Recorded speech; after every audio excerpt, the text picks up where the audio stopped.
Mr. Combs feels A, he's innocent, which is why he's not going to plead guilty. B, he's going to be truthful about this case because he wants to portray that to the people who have loved him his whole life. And I think he also feels an obligation to people in general. Maybe it's black people, maybe it's white people, maybe it's anybody who's ever felt aggrieved and targeted by the government. He feels an obligation to those people to say, you know what, maybe I can break the model. Maybe I can show the world that a black man can win, in federal court. And I think he probably is the only person I know of who might be able to actually accomplish that. Tonight, Sean Combs makes it official. He's rejecting the government's offer to plead guilty and spare himself the possibility of a prolonged term in prison. When asked if he turned down the offer, Combs answered, "Yes, I do, Your Honor," as he stood in a baggy beige jail uniform. Terms were not disclosed, but prosecutors did say a plea could result in a shorter sentence for Combs than if he's convicted. Do you still think that, because there is this public perception, that there are celebrity tapes involved in this case? No. Do you still think that there are minors involved in this case? I'm certain no. Okay. And again, when you say this case, we're talking the criminal case.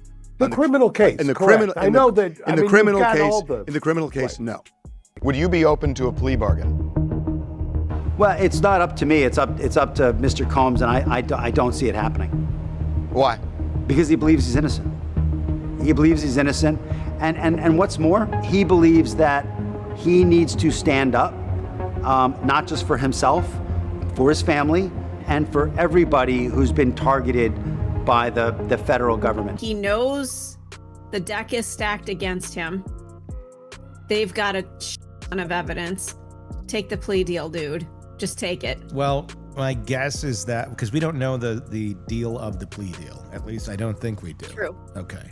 She did, and when the judge did, Diddy, who was sitting at the defense table with his attorneys, did not show any signs of emotion. He took a sip of water before he was led out of the courtroom by the U.S. Marshals. Now, his lawyers have vowed to fight this. They are going to be back in court on Wednesday before the judge who will oversee this trial and try to get Diddy to be released. Well, Bill and Sade, accepting a plea agreement would mean that Sean Combs would have to admit to trafficking and forced. And today he made it very clear that was not going to happen. Diddy maintained all along these encounters involved consenting adults and plans to take his chances that a jury agrees. The last hearing before Sean Combs' trial starts, when he walked into federal court today, he appeared to be looking for his family. They've pretty much been at all of the hearings that I've been to, but there was no presence of his sons or his mother or his sister who had previously been at those hearings. At trial, Combs will ditch the jail garb and wear ordinary clothes. As his lawyers argue, the evidence shows consenting adults being intimate in their own way. This is going to be such a massive trial, like maybe the biggest Hollywood trial. God knows which way it's going to go. Is it going to go on for weeks? And for sure, weeks. Diddy's lawyers had argued that he had made good faith efforts by showing up in New York, ready to surrender to face these charges. But prosecutors said that he could not be trusted, that he has a history of trying to intimidate witnesses, including some who are going to be witnesses in this case. They urged the judge to remand him. We have the latest from federal court in the Sean Combs criminal case. Status of jury selection, what Diddy's going to be wearing, violation of a gag order, rejecting a plea offer. Isn't that, to my mind, that's one of the bigger hurdles in selecting a jury this coming week, is that there is, at least anecdotally, when I talk to people, they have that opinion, strongly held opinion, that there's celebrity tapes, that they've kind of conflated Epstein, and you mentioned Ghislaine Maxwell and all of these things into Diddy. There's this idea that somehow this is Epstein redux or something. Music mogul Sean Diddy Combs back behind bars. A magistrate judge denying him bail, saying that there were no conditions that she could conceive of that would make her confident that he would appear again for other court appearances. The judge saying, my concern is this is a crime that happens behind closed doors. What happens is if people go into a trial believing the firepower on the prosecution is so strong, I mean, let's say on a scale of 1 to 100, it's a 95 that it's so strong, but it goes down to an 88 that helps the defense because everybody goes in thinking, wow, they're going to prove this, and they're going to prove this, and they're going to prove this, and all of a sudden, none of it's there. I think that actually helps the defense. Back up a little bit, please. How can you support your father? How do you support him moving forward?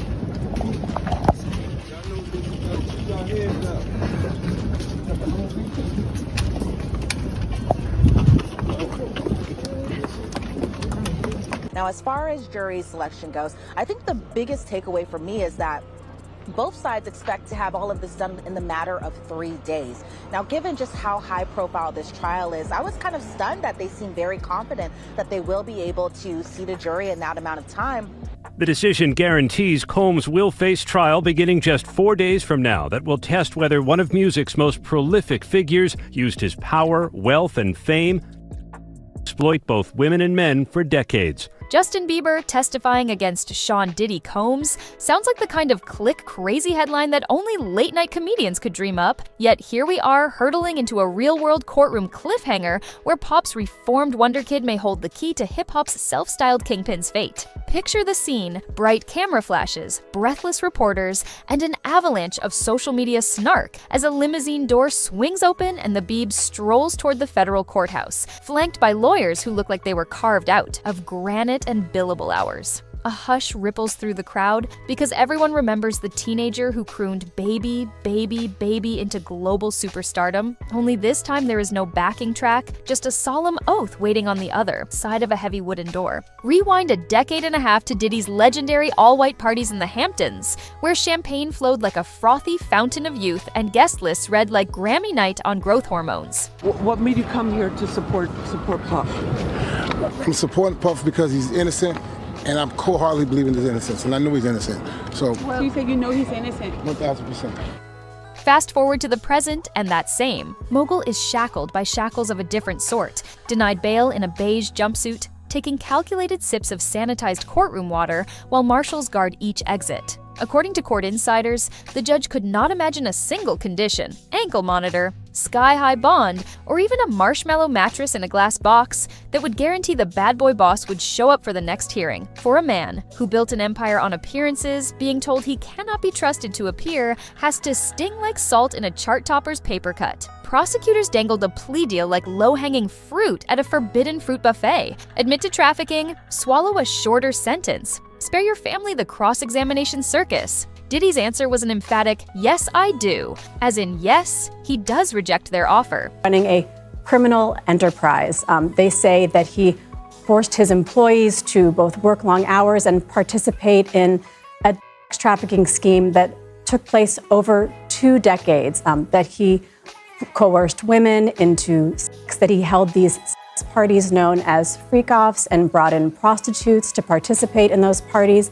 So he is facing a litany of charges in this case and ultimately could spend his life in prison if found guilty. He insists every scandalous encounter involved consenting adults. And, sources say, he wants to stand in the dock as a symbol of resistance for anyone who believes the system stacks the deck against black entrepreneurs. Admirable bravado or reckless hubris? That is the multi-million-dollar dilemma. Legal analysts whisper that juries sometimes walk in expecting fireworks rated 95 on the spectacle scale. But if the prosecution only delivers an 88, doubt creeps in like fog. At midnight, Diddy's camp is banking on reasonable doubt being the hottest trend of the season. Enter Justin Drew Bieber like a plot twist no screenwriter would dare pitch sober. His name surfaced in seized guest lists labeled VIP Acoustic Afterglow, a fancy way of saying star-studded soiree with a side order of secrecy. Prosecutors claim Bieber volunteered after learning his moniker appeared on those rosters. Defense attorneys insist they want every email, every text, every whispered promise of immunity. Either way, the image of Pop's wholesome poster child aligning with federal suits electrifies the narrative faster than a stadium crowd when the beat drops. Why would the crown prince of teen pop risk alienating industry allies? Insiders suggest it is brand calculus. Cooperate now, control the storyline, avoid looking complicit later. Cynics snark that a little civic duty never hurts streaming numbers. Supporters argue he is living his faith-based creed of accountability. Whatever the motive, the headline practically writes itself, "Belieber in the witness box." According to people present at closed-door proffer sessions, Bieber's recall is a human hard drive. Exact call times, playlist vibes, car service logistics, even the brand of lavender diffuser wafting through the foyer. He reportedly described guests surrendering phones to velvet pouches, signing non-disclosure agreements the length of pharmaceutical inserts, and being ushered past guards who looked ready to bench press a Bentley. He never claimed personal victimization, but prosecutors say those granular details stitch together timelines that transform dusty spreadsheets into vivid mental movies for jurors. Imagine hearing a platinum-selling star explain how an innocuous listening party felt oddly choreographed, the mood shifting from industry small talk to hush-hush exclusivity once a certain badge-waving entourage sealed the doors. Now imagine being a juror who grew up singing along to his radio hits. Would you believe him or brand him a sellout? Before we dive deeper, quick reality check, folks. What do you think really motivated Bieber to step into this legal lion's den? Pure conscience, calculated career move, or something murkier? Slide into the comments below, because your take might just spark the debate of the decade. And hey, if you are vibing with these insider revelations so far, gently tap that like button so the algorithm knows drama this juicy deserves center stage. Back to the strategic chessboard. Prosecutors plan to slot Bieber midway through their witness lineup. Early enough to snag peak attention, late enough to bridge dry forensic testimony with emotionally charged victim statements. It is courtroom storytelling worthy of an Oscar? Nod. First the ledgers, then the legend, finally the lament. They believe Bieber's crossover halo will make jurors lean in, visualizing every no-phone foyer and NDA desk more clearly than any security schematic could. Meanwhile, Diddy's attorneys rehearse cross-exams like heavyweight boxers studying tape.